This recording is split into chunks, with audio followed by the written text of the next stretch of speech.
Assalamu alaikum everyone. I hope you're all fine. This is Ms. Namira Fiaz and I teach you English of class 6. So today we will be starting our next grammar skills unit. So open up your grammar skills, page number 15. We are starting unit number 4, noun phrases and clauses. First of all, I'd like to tell you the difference between a phrase and a clause.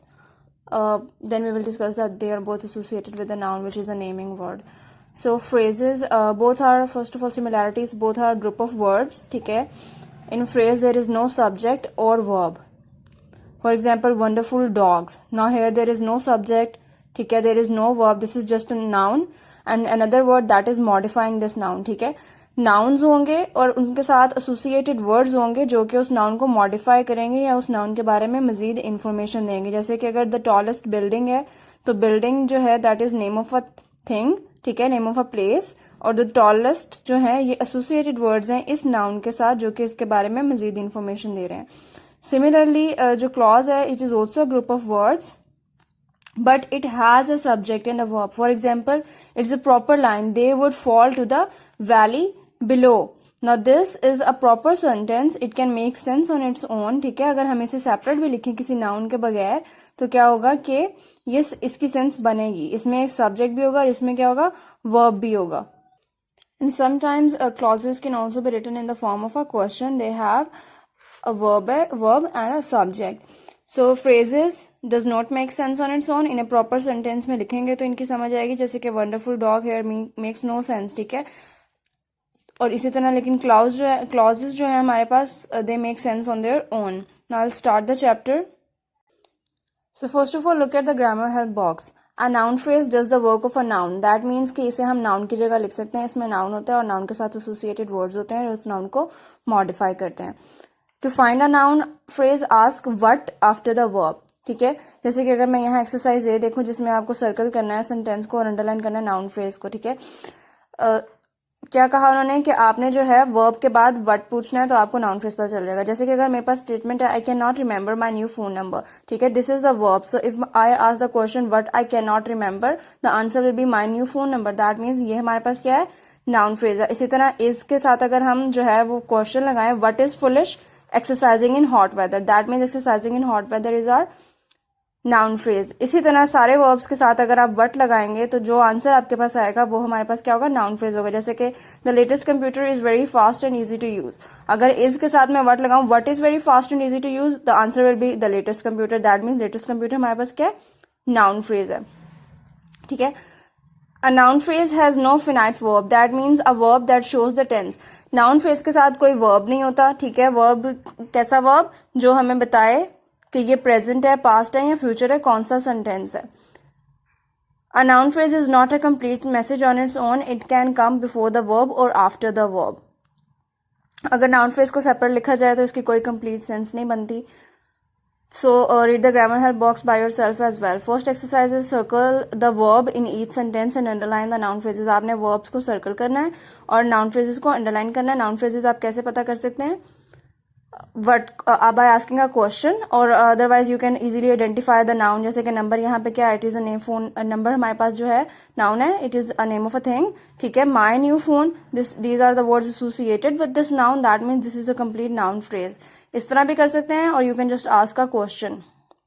Now we will identify, how will you identify the verbs.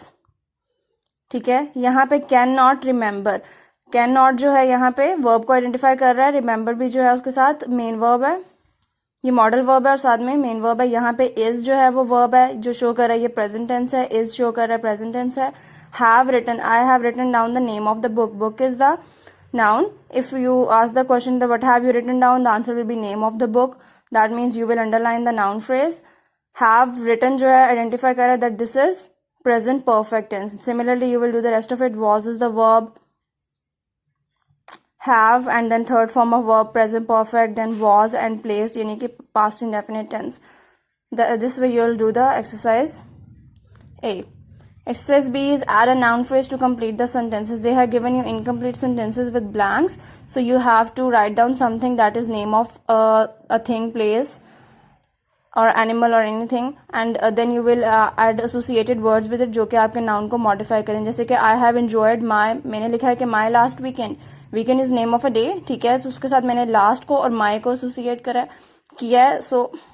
तो यहाँ पे लिखा हुआ है I have enjoyed और मैंने इसके साथ लिखा है my last weekend, weekend is the name of the day, ठीक है। तो उसके साथ मैंने एसोसिएट किया लास्ट को और माई को। ये दो वर्ड जो हैं इस नाउन के बारे में मजीद इन्फॉर्मेशन दे रहे हैं, ठीक है, इसको मॉडिफाई कर रहे हैं। तो these are couple of words, तो ये क्या बन गया हमारे पास, नाउन फ्रेज बन गए। इसी तरह dash is not a very nice thing to do, writing on the white clean walls, so walls is here the noun and all these words are associated with it, और जो कि इसको modify कर रहे हैं। तो इसी तरह ये हमारे पास क्या बन जाएगी, नाउन फ्रेज बन जाएगी। Dash is my favourite layer time activity, drawing with my amazing colour pencils, pencils यहाँ पे क्या है, कलर पेंसिल्स यहाँ पे क्या है, हमारे पास नाउन है और बाकी सारे वर्ड्स के साथ एसोसिएटेड है। सिमिलरली आप बाकी ब्लैंक्स को भी फिल कर सकते हैं नाउन फ्रेजेस के साथ। On page number 16, look at the grammar help box. A noun phrase can help to make your meaning clear. A noun phrase can help you make your meaning clearer by telling which noun you mean. For example, Robin, my best friend, likes to read. This is called apposition. यानी कि अगर हमारे पास noun लिखा है और noun के बाद कुछ ऐसे वर्ड्स हैं जो प्रीवियस नाउन को डिस्क्राइब कर रहे हैं, उसके बारे में मजीद इन्फॉर्मेशन दे रहे हैं, तो वो हमारे पास क्या है, एपोजिशन बोलते हैं उसको। यानी कि couple of words which describe the noun that was previously written, यानी कि जो नाउन पहले लिखा और उसके बाद उसकी इन्फॉर्मेशन है, तो उसे हम क्या कहेंगे, apposition. Noun phrases in apposition explain the previous noun, और हमारी नेक्स्ट एक्सरसाइज भी इसी से रिलेटेड है।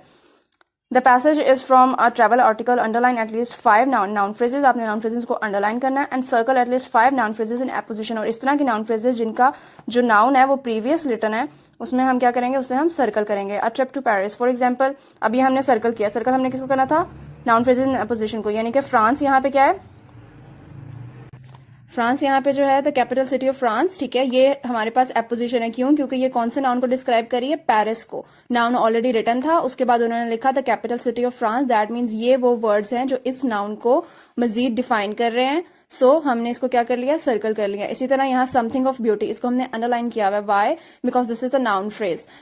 How is this a noun phrase, something जो है ये क्या है, हमारे पास नाउन है, प्रोनाउन है basically. Something is pronouns, what is describing it, of beauty, यानी this is something of beauty. तो ये प्रोनाउन जो है इन दो वर्ड्स के साथ एसोसिएटेड है, जो कि ये बता रहे हैं कि ये समथिंग जो है ये ब्यूटीफुल है। That means this is giving modifying the noun, pronoun. तो हम इसको क्या करेंगे, अंडरलाइन करेंगे। Similarly the bridges that span the river Seine, river Seine जो हमारे पास क्या है, this is the noun, and these the words that are modifying the noun, that there are bridges that span the river Seine, that means we will underline it. इसी तरह the waters of the Seine, Seine जो है यहाँ पे noun है, these are the words associated with it, तो that mean कि हम इसको नाउन फ्रेज कंसिडर करेंगे क्योंकि नाउन के साथ कपल ऑफ वर्ड्स एसोसिएटेड हैं।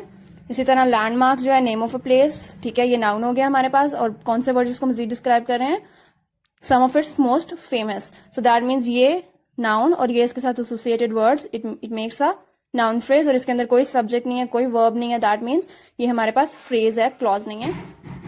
इसी तरह अब यहाँ पे जो है cathedral of Notre Dom, sorry Dame, so this is noun, ठीक है। आगे उसके बारे में इंफॉर्मेशन दी गई है। अब अगर नाउन पहले लिख दिया और इन्फॉर्मेशन आगे दी गई है, यानी कि ये जो इन्फॉर्मेशन है ये प्रीवियस नाउन को डिस्क्राइब करिए, that mean this is apposition. इसी तरह rest of the paragraph will be done, just read it, ठीक है। You will easily identify what are the noun phrases and what are the appositions, ठीक है। एपोजिशंस में जो है वो प्रीवियस नाउन होगा, जैसे कि आईफल टावर यहाँ पे नाउन है, ठीक है। और आगे जो लिखा हुआ है another monument of great appeal, ये इस नाउन को, प्रीवियस नाउन को डिफाइन करा है, तो हम इसे सर्कल कर लेंगे क्योंकि ये क्या है, एपोजिशन है। So I guess when you will read it, it will be easier for you to understand. Moving forward to our next exercise, come to page number 17. First of all, we will go through the grammar help box. A noun clause also does the work of a noun. Noun clause भी क्या है?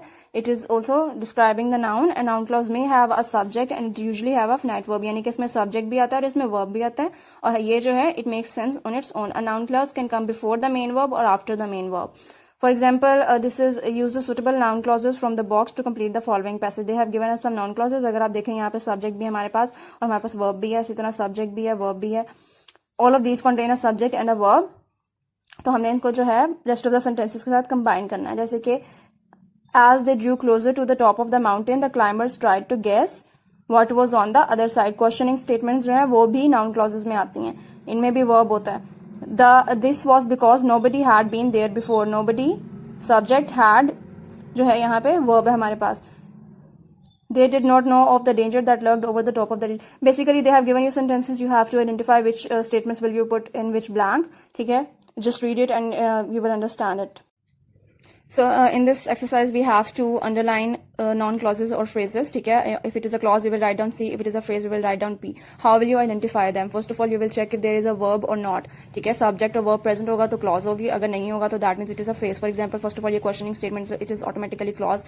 Happened जो है इसमें verb आ गया. इसी तरह next जो है it is a phrase. How? Because spoon and dish both are nouns. ठीक है? And bully the spoon and dish अगर आप इस statement में देखें तो you cannot in nouns के साथ जो है आपको क्या कहते हैं सब्जेक्ट और वर्ब नहीं मिल रहा. That means it is a phrase. It was not very nice. अगर ये मैं सेपरेट भी लिखूँ तो it makes sense on its own. ठीक है? इसमें जो है सब्जेक्ट प्रेजेंट है, इसमें वर्ब प्रेजेंट है. That means it is a clause. Similarly subject present है, इसमें वर्ब भी प्रेजेंट है. That means it is a clause. He must pay the price. The punishment for not saying please, इसमें ना तो सब्जेक्ट है ना इसमें वर्ब है. ठीक है? That means it is a phrase. There is no subject verb combination. That means it is a phrase. यहाँ पे कोई सब्जेक्ट नहीं है, कोई वर्ब नहीं है. दैट मीन्स इसमें वर्ब है इज, लेकिन इसमें सब्जेक्ट नहीं है. दैट मीन्स ये हमारे पास क्लॉज नहीं है. ठीक है? और ना ही हमारे पास फ्रेज है.